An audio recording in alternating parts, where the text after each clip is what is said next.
Imagine living in a small town.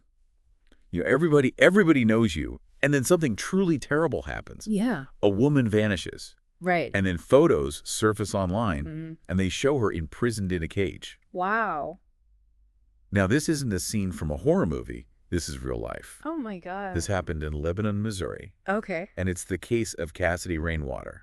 I've heard of this case. Yeah, you sent this to us, a true crime podcast episode, Mm-hmm. detailing the investigation and conviction of two men, Okay. James Phelps and Timothy Norton, Right. for Cassidy's murder. Oh, wow. And if that's not unsettling enough, get this.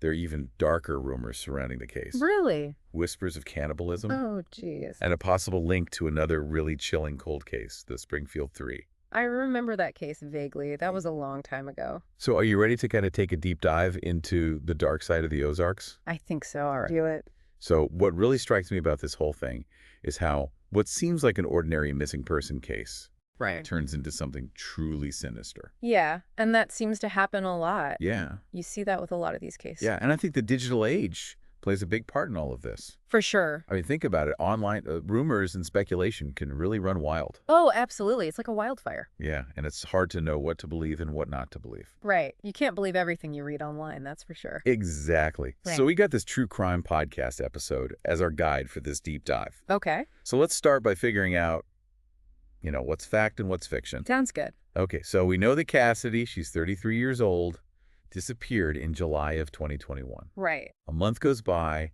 and then her aunt reports her missing. Okay. And she tells police that Cassidy had been staying with this guy, James Phelps. All right. So the police, they go out to Phelps' property to do a wellness check, Mm-hmm. but they don't find anything. Nothing. No Cassidy. It's like she just vanished into thin air. Wow. So strange. Then a month later, the FBI gets an anonymous tip. Okay. This is where it gets interesting. Yeah, this is where things take a really dark turn. All right. I'm listening. So this tip leads them to photos, Okay. supposedly from the dark web, Oh, wow. showing Cassidy partially nude and held in a cage Oh, my God. on Phelps' property. So that's what changes everything. Yeah, this totally changes the game for investigators. Right. Now they've got something concrete to work with. Mm-hmm. They get a warrant search Phelps' property, and guess what? They find photos on his phone. No way. Yeah. Matching the ones from the tip. Exactly. They arrest him immediately. It's got to be him then, right? Well, it sure looks that way. Yeah. But then another name enters the picture, Timothy Norton. Okay. And his name pops up in Phelps's phone records. Interesting. So the FBI, they go and question Norton, and he admits to helping Phelps restrain Cassidy. So they're both involved. But here's the thing. He claims that she left in the middle of the night. Okay. Now, this directly contradicts Phelps' statement that he hadn't seen Cassidy for a month. Oh, so they're not even on the same page. No, not at all. So shady. These conflicting stories and those disturbing photos, they just ignite this firestorm of rumors in Lebanon. Yeah. And that's when the whispers of cannibalism and meat selling start circulating online. It's like something out of a horror movie. It really is. The town's holding its breath, waiting to see what's going to happen next. Mm-hmm. And then to make matters worse, Phelps' house burns down Oh, no. in a suspicious fire while it's under FBI surveillance. What are the chances? I know, right? So, of course, this raises questions about evidence being destroyed. For sure. Was this an accident, or did someone try to cover their tracks? Right. It's so suspicious. Very suspicious.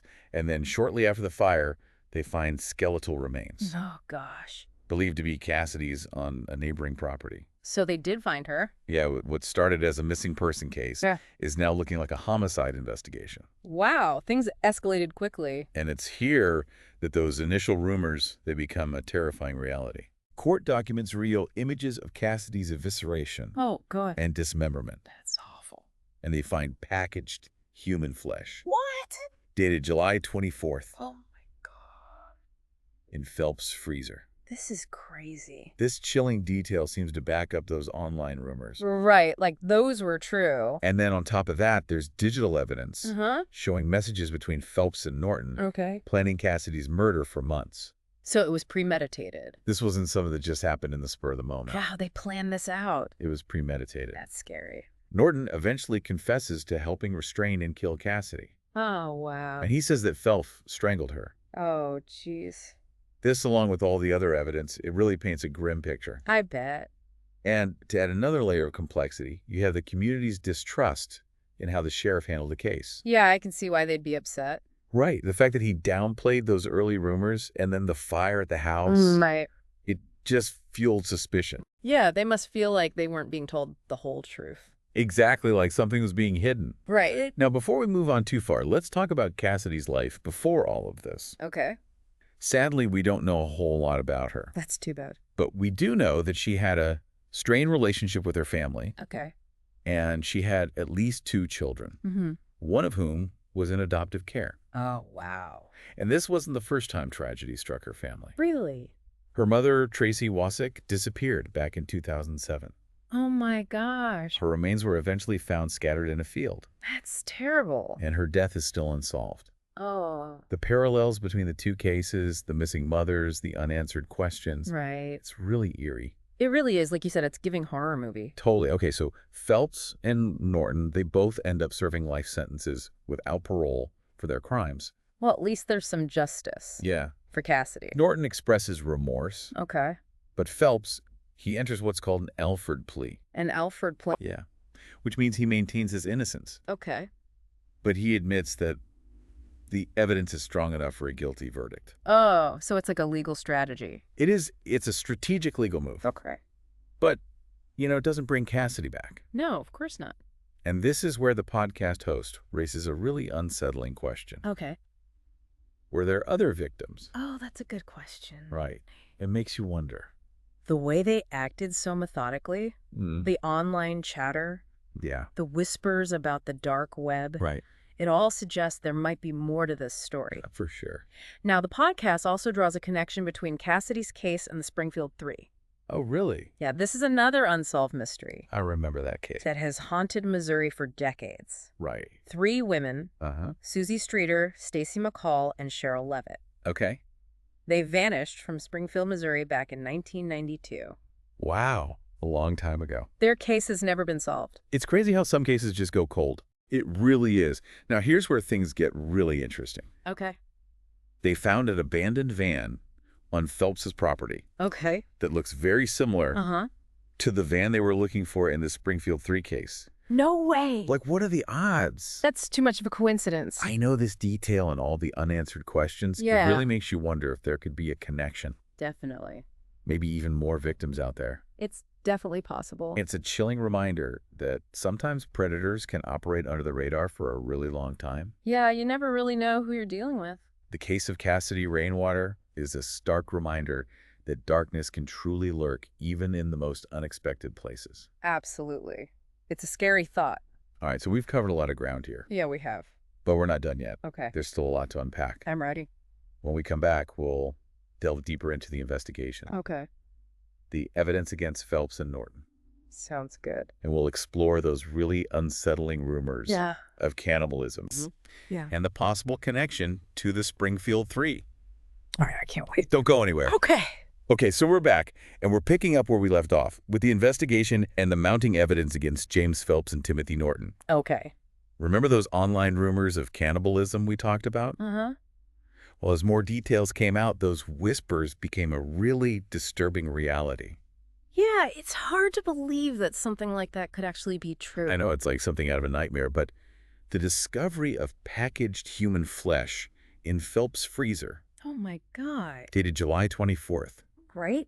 it seemed to confirm some of the darkest speculation. It's just horrifying to think about. It really is, and it's important to remember that this wasn't just some random act of brutality. Right.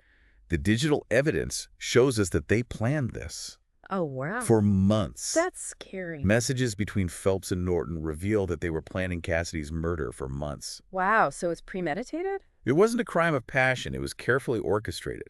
And the photos they took. Oh my God, don't even get me started on the photos. I know, it's like they wanted to document everything. It's like they were creating trophies.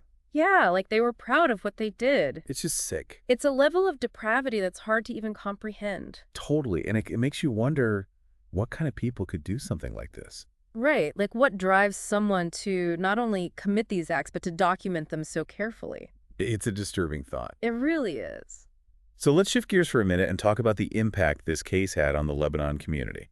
Yeah, this wasn't just some news story for them. This was a nightmare unfolding in their own backyard. Right, it was their friends and neighbors involved. The town was completely shaken to its core. Bad. Their sense of safety and security was shattered. And those online rumors and speculation probably just made things worse. Absolutely, it fueled their anxiety and distrust. And when you consider the sheriff's initial response, downplaying those early rumors, Right. it just created this sense that the authorities were hiding something. Yeah, people felt like they weren't getting the whole truth. I can see why they would feel that way. And this case really highlights how important open communication and accountability are. Right, especially in a situation like this. You need to be transparent, especially when you're dealing with something so sensitive and emotionally charged. Absolutely. And then there's Cassidy's family and loved ones. Oh gosh, it's just heartbreaking. I can't imagine the pain they went through. The waiting, the not knowing, and then finally finding out what happened. It's unimaginable. And then to have to see those horrific details. It's just awful. Their search for justice must have been so difficult. And intertwined with their grief. Absolutely. They deserved answers. They deserved closure. They did. And to know that those responsible would be held accountable. Right. And they were. Yeah. Both Phelps and Norton, they faced the full weight of the law. Good. Norton pleaded guilty Okay. and was sentenced to life in prison without parole. Wow. Phelps maintained his innocence. Mhm. But he entered an Alford plea, acknowledging that the evidence against him was overwhelming. Yeah. It sounds like they had a really strong case. So he also received a life sentence without parole. So they're both going to spend the rest of their lives behind bars. But even with those convictions, there are still so many unanswered questions. Like what? Remember how the podcast host brought up the possibility of other victims? Oh, yeah, that's a chilling thought. The methodical nature of their crimes, the dark web rumors.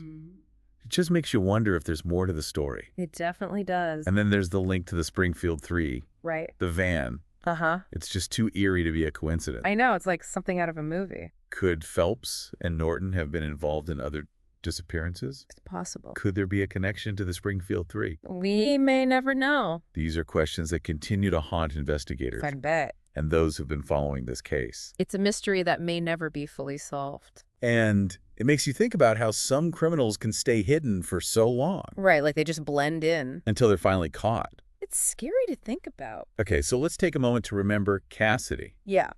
This isn't just a true crime story. Right. This is the story of a young woman. Whose life was tragically cut short.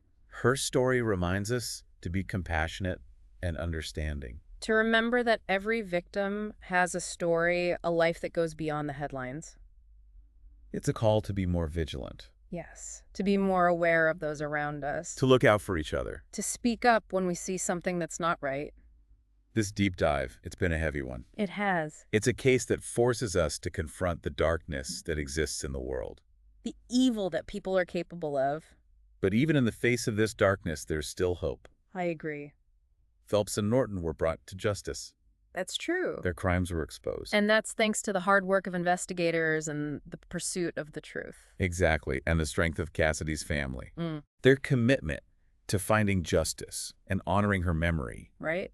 It's a testament to the resilience of the human spirit. It really is.